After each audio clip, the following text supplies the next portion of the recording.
Hey there YouTube, it's Bobi aka Paginator, and I am here with a massive book outlet book haul.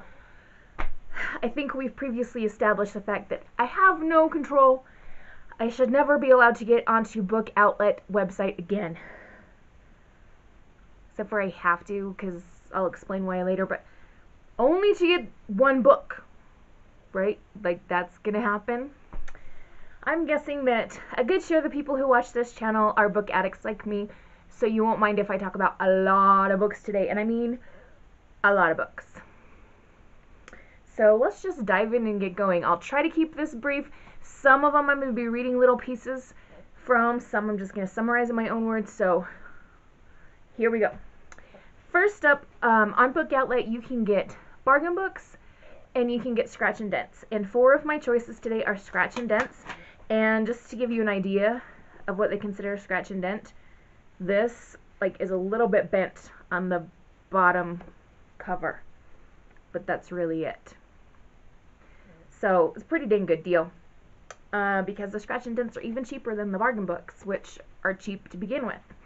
So the first title is Love in the Time of Global Warming, and this is a story of Penn, who she's lost everything because the city of Los Angeles has kind of just been destroyed, and she's trying to survive in this new world, and she sets out into the wasteland to search for her family. And she has a copy of Homer's Odyssey with her. Now it just so happens that this is kind of a reimagining of Homer's Odyssey, so we know that she's going to be going through lots of different challenges, one of which is a madman who wants her dead. There are cloned giants who eat humans, and various other obstacles that she's going to have to get through. Now the little blurb at the top says, a stunning reimagining of Homer's Odyssey exploring love, queerness, and an environmental devastation. Because of the queerness, I don't know if there's going to be like a female-female relationship here, or if it means queerness as in like strangeness, what that is going to entail. So I guess we'll find out as we read. Now I'm realizing that I should have cleared another table to set books on after I talked about them, so I'm going to kind of chuck some things down onto the floor as I'm talking to you. Sorry if that was loud. Okay. Next one, another scratch and dent. This one is called Literally, and this is about a girl named Annabelle, and a famous young adult author comes to her English class, and Annabelle learns that she is a fictional character that this author has made up. Everything in her life was made up by this author, Lucy Keating, and so everything that she's ever known has come from this author's imagination, including Will, who is the boy who was literally made for her. And so she's going to try to figure out a way to determine her own story. I like the cover of this book because it's like a girl coming through curtains that are made out of typed words. So maybe she's like busting out of her own story. So I'm interested to read that one. I will say this collection is quite a big variety. I had a lot of fun shopping when I was bored over Christmas break, and yeah, I've got a variety of things. So 2 more scratch and dent titles. This is Grendel's Guide to Love and War, and there is a couple little bends at the top here, but that can happen to anybody on hardcover books, so oh well. Alright, so this is, I'm going to read the inside of the dust jacket, which is really short. It says, Tom Grendel loves Willow Hrothgar, whose brother Rex Hrothgar is ruining Tom's life, assisted by Wolf Gates, who he used to have a thing with.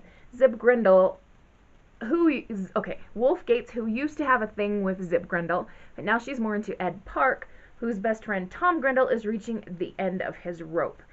So I don't know if Grendel implies a retelling of some kind of Grendel from Beowulf, or if it's just his name is Grendel. But a lot of blurbs have talked about this book being really funny, including one by Layla Sales, who wrote This Song Will Save Your Life. She said, get ready to fall in love with Tom Grendel. He cracked me up, he made me cringe, and he surprised me, but through it all, I was always rooting for him, and you will too. I love books that are funny, so I'm really, really hoping for that one. Alright, my last scratch and dent is This Monstrous Thing by Mackenzie Lee. And again, just teeny little bumps. I don't know if you can even see them in the video. There's a couple little tiny little dents in the pages. I did pick this one out because it was Mackenzie Lee, and then when the box came today, I was digging through books and looking at books to make notes, and this one is really intriguing. So this is set in 1818 in Geneva, and we have these clockwork men who, like, they're made with clockwork parts, and they're kind of hidden away from society, and they're taken care of by these illegal mechanics called the Shadow Boys. Our character, Alistair Finch, is a Shadow Boy, and his brother, Oliver, has passed away. I don't know how, but he's going to attempt to try to bring Oliver back to life, so it's very Frankenstein-y, right? Well, in this story, the book Frankenstein comes out, and it's wildly popular, and all these people are really now on the lookout for the Shadow Boys and determined to put a stop to them, because those of us that have read Frankenstein know you don't mess with creation. It's just not a good idea. Alright, so that is this monstrous thing. Alright, the rest of the books are not scratch and dents. One of them does have a little bit of a rip, but that's my own fault, because I'll just tell you when I get there. I wanted to get some manga because I haven't read very much, and I have a lot of students that are into that, and I wanted to be able to talk to them a little bit, and so I got some that seemed to be a little bit more my genre. They're kind of fairy tale-ish retelling kind of things.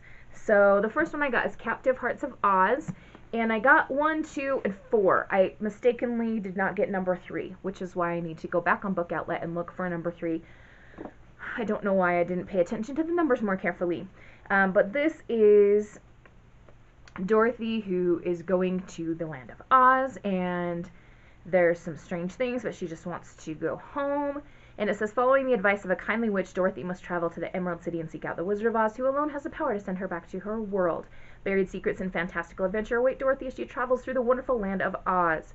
So it's, I don't know if it's just like a retelling manga style version of the Wizard of Oz, or if there's some mix-up of the characters or any differences. I will have to wait to read these to find out. The next one I got is called Red Riding Hood and the Big Sad Wolf, and I'm going to read the back of number 1 to you.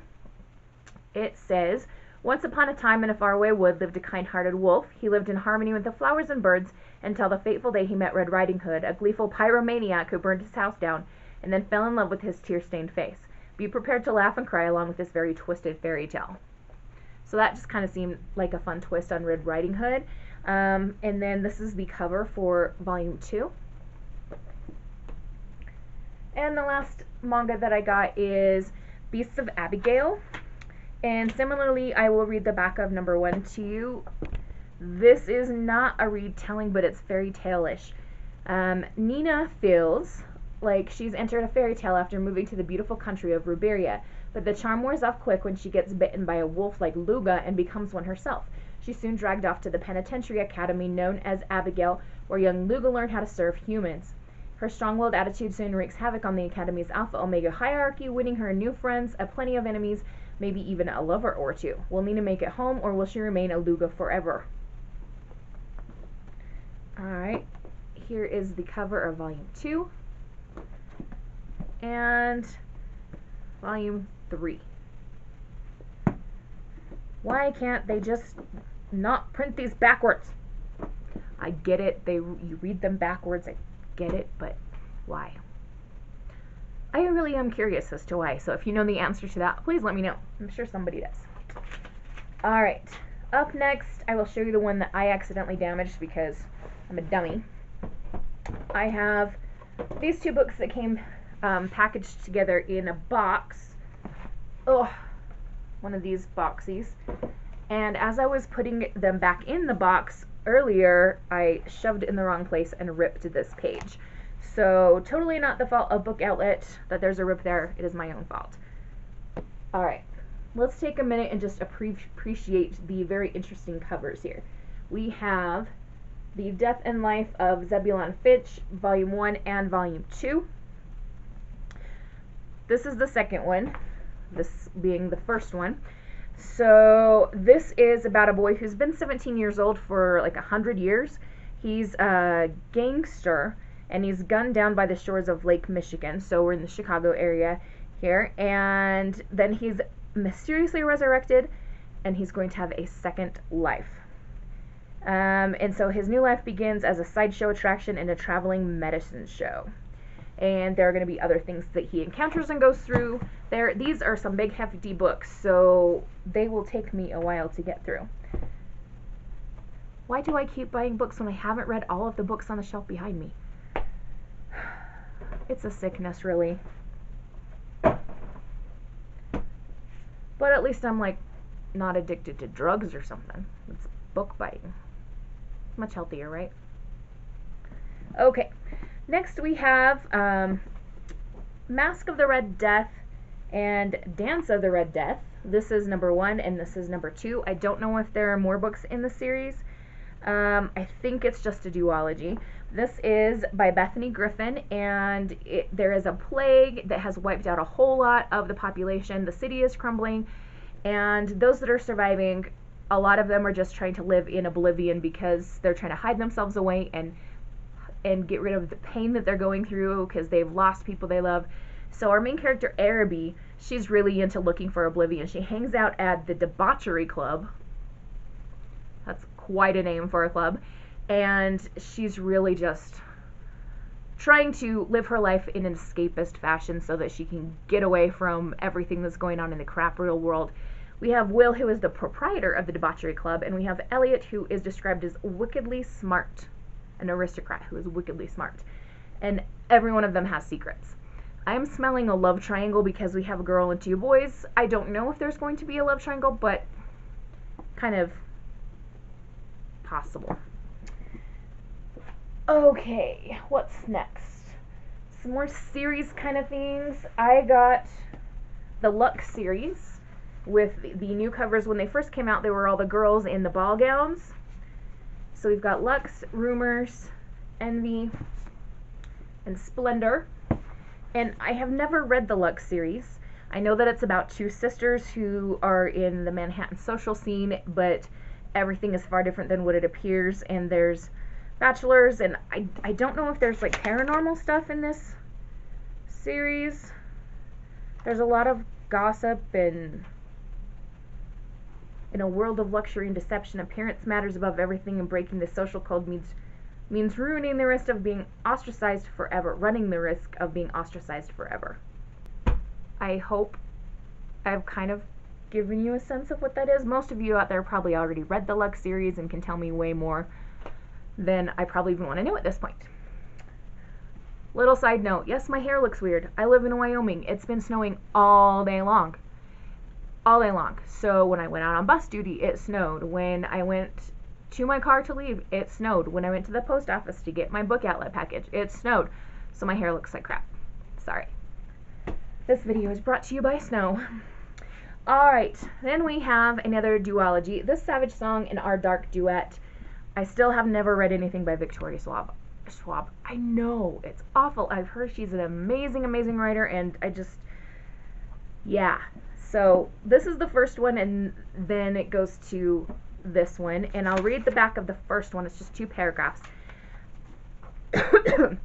Kate Harker wants to be as ruthless as her father to prove she's worthy to stand beside him and lead their city. August Flynn wants to be human, but he isn't. He's a monster, one that can steal souls with a song, his own father's secret weapon. Their city is divided, their city is crumbling. Kate and August are the only 2 who see both sides, the only 2 who could do something, but how do you decide whether to be a hero or a villain when it's hard to tell which is which?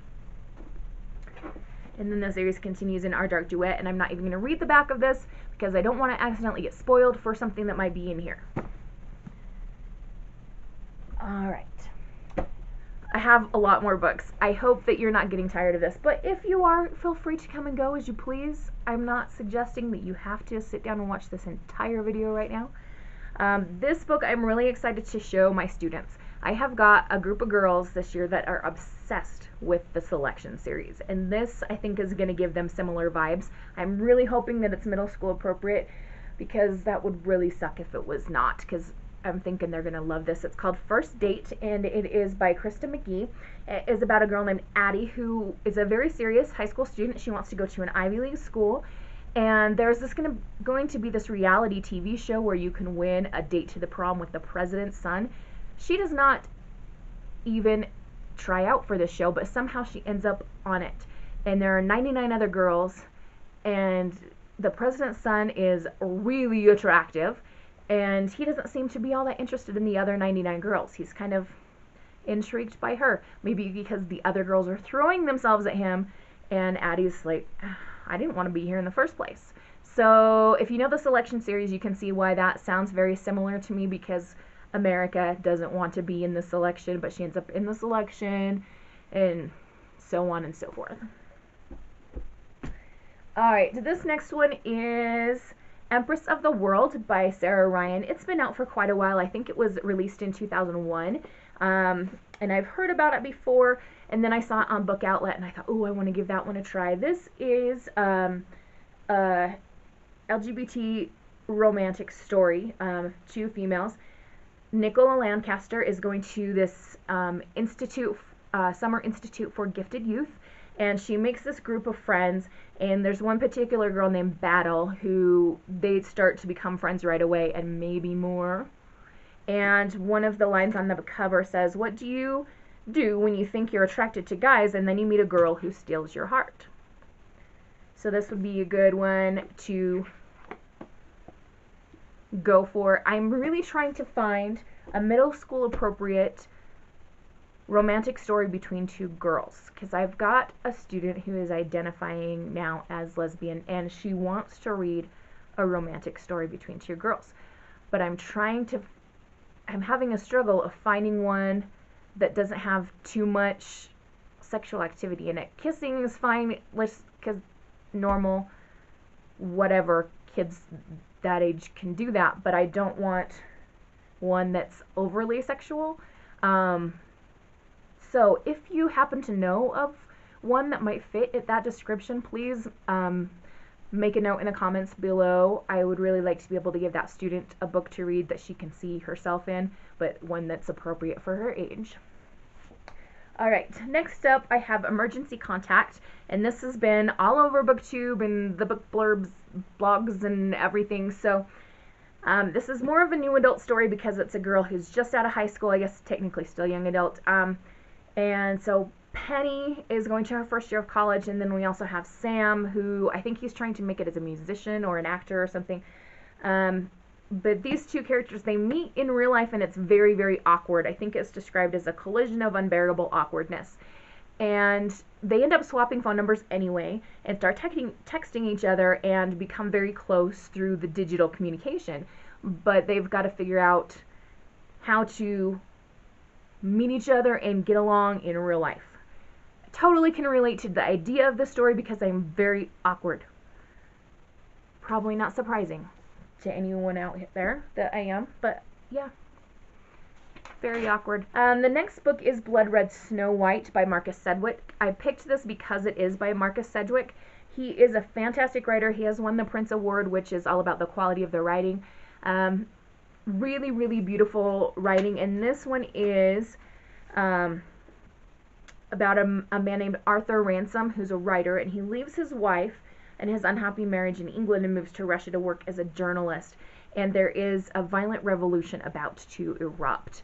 So this is going to be very much historical fiction, and it does say there's a little bit of fairy tale intertwining in this. It's also meant to be a thriller, so I'm guessing he's going to get caught up in some of the revolution and the secrets and the political stuff that's going on. This is more of a grown-up kind of book, which I'm excited about because most of my time I'm spent reading YA, which is my love, but sometimes you just want to read a book about a grown-up person. Alright, next up, I accidentally bought 2 copies. I checked my list, and yeah, sure enough, I ordered 2 copies of this. I don't know why, so give it my extra one to one of my students, I guess. Blood of Wonderland. This, I'm not really going to tell you too much about what happens in this book. This is the sequel to The Queen of Hearts by Colleen Oakes, which is a spin-off or retelling of the Alice in Wonderland story focusing on the Queen of Hearts. So if you liked Heartless by Marissa Meyer, this is a good series to check out, but definitely more violent and bloodthirsty, I think. Even though Heartless is pretty dang violent, I I think this one's told in a little bit more of a vicious way, I guess. All right, we are getting close. We have 9 books left. Up next, we have Spindlefire, and I'm going to read a little bit of the back to you. Half-sisters Isabel and Aurora are polar opposites. Isabel is the king's headstrong, illegitimate daughter whose sight was tithed by fairies. Aurora, beautiful and sheltered, was tithed her sense of touch and voice on the same day.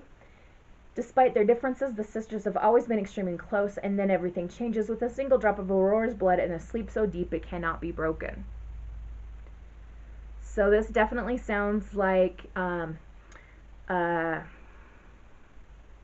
Sleeping Beauty-ish type of thing. Kendare Blake, who wrote The Three Dark Crowns, blurbed this, and she said, "The writing is lovely, the sisters indomitable, and as the truths behind the fairy legends were revealed, I couldn't turn the pages fast enough." That's a pretty good endorsement. Kendare Blake reads your book. Do you say Kendare or Kendare or I don't know. These authors and their tricky names. All right.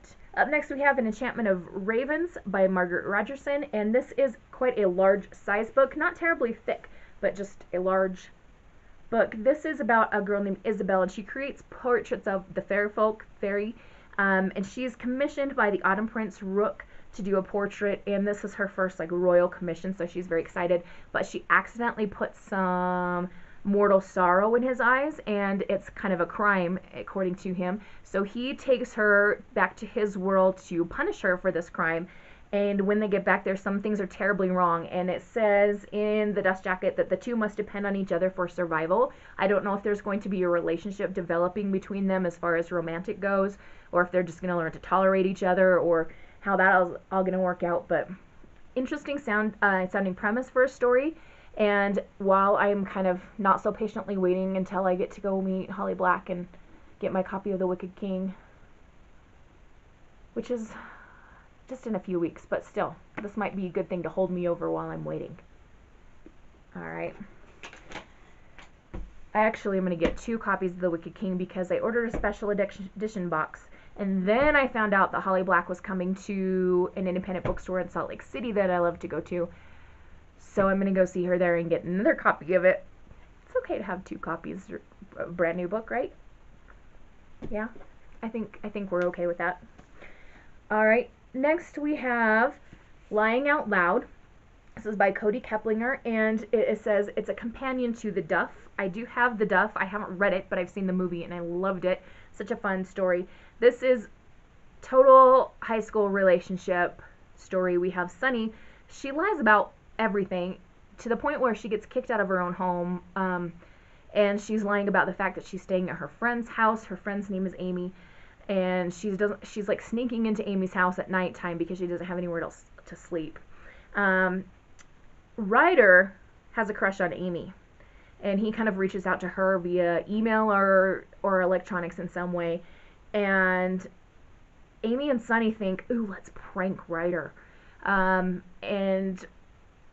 Sunny ends up, without meaning to, talking all night long to Ryder online, and starting to realize, I kind of like this guy.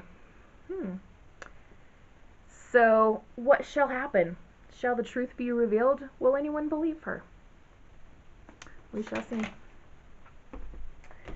Alright, up next we have The Gilded Cage by Lucinda Gray. This takes place in 1820s England. Our main character, Catherine, has moved from Virginia to England, so it's a very new world, new society, and she lives on this grand manor that's also kind of mysterious and spooky. Her brother mysteriously drowns, and she is convinced within herself that it was not just an accident, that this was an intentional, somebody caused him to be drowning. And she notices weird things going on in the estate. There's strange visitors there, poachers within the land on the estate. There are rumored to be wild creatures in the woods. And there's just a lot going on, and she's trying to keep her wits about her so that she can solve the mystery of her brother's death. Whew, lots happening here. When I'm in the mood for a good mystery, I think I'm going to head for this book, because it does sound quite interesting. Alright, we're down to our last 5, and this next book is absolutely 100% an author pick.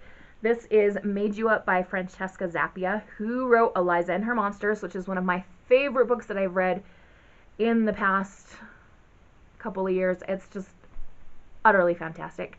This is about a girl named Alex, and she struggles with figuring out what's real and what's not. She's described as having a take no prisoners attitude, and she always keeps her camera and her magic 8-ball, and her only ally is her little sister. After an unfortunate incident, she's going to a new school where no one recognizes her. So she's making friends, going to parties, falling in love even, but she's unable to separate her delusions from reality, and it could have really bad consequences for her and the people around her. So I'm very interested to read this. When I read Eliza and Her Monsters, I thought this author did a wonderful job of representing mental health in a specific way. So I'm excited to see how she does with this one. Alright. This one I've had in my cart the last couple of times I've been on Book Outlet and just like deleted it and finally just got it because I was going crazy with stuff. This book has been compared to The Fault in Our Stars.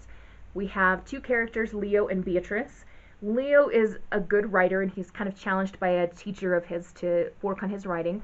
And then we have Beatrice, who's this beautiful red-haired girl, and Leo has decided he's going to woo her. He ends up in the hospital. It doesn't tell me why in the dust jacket, but Beatrice is also there at the same time.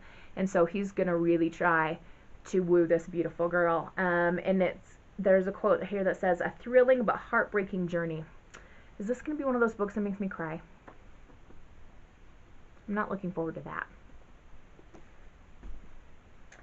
Alright, next we have Crusade, which is a mighty book. I actually searched for books to do with the Crusades and didn't find any, but I did find this one called Crusade, and this is a vampire story, and it's, from what it sounds like, it's going to be a good old-fashioned, like, vampires are bad, they'll kill you, not vampires are twinkly and talk about their feelings.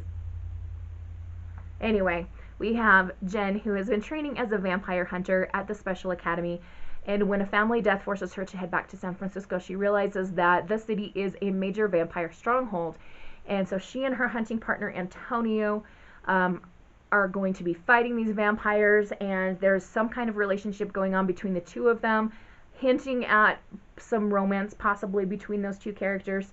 And Jen is also betrayed by someone who's supposed to be protecting her. I don't know if it's going to be Antonio or like someone else, a guardian maybe, a teacher from the academy, who knows. So that's Crusade, and the author is Nancy Holder and Debbie Vigway, two authors. Alright, two more books.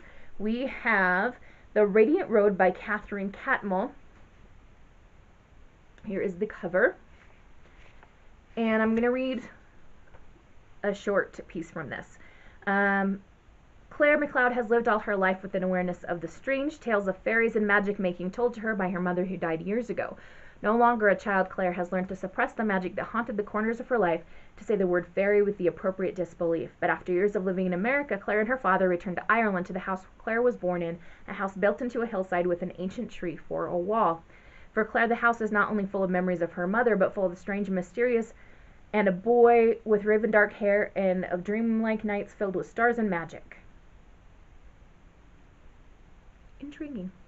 I would have to say that the cover does not intrigue me as much as the description does. I don't know what it is about this particular cover that is not like calling to me, but the description does sound very interesting, and I haven't read a book set in Ireland in quite a long time, so that'll be kind of fun. Last book. I don't know if I've saved the best for last because I haven't read this, but it looks kind of funny. This is called Soul Enchilada. And I have seen other covers, other style of cover for this book as well, so if you have this book or have seen it, it might not look exactly like this. This is by David McInnes Gill, and this is Girl Meets Boy at a Car Wash. And probably this would have been a sweet teen romance, except that the girl's grandfather sold his soul for a classic Cadillac, and he used her soul as collateral too, which the devil has come to collect along with the car. Now 18-year-old Bug Smoot has to fight for both. Good thing she knows how to fight dirty. Good thing nothing frightens Bug Smoot, not the repo man, not the paranormal creatures, Not seances or driving too fast, and good thing that boy from the car wash is actually a supernatural secret agent. This is one hell of a ride. So, yeah, just sounded like a good fun story. Alright, I have got 3 massive stacks of books on this chair that's sitting next to me, and a whole lot of other books that I haven't read yet. That's okay. This is my life, surrounded by books. It is just, I've just come to accept that that's what it is. Alright, so I have talked long enough. Hopefully I'll see you again in the future with another fun and enjoyable video. And I hope you have a wonderful and bookish day. Happy reading. Adios.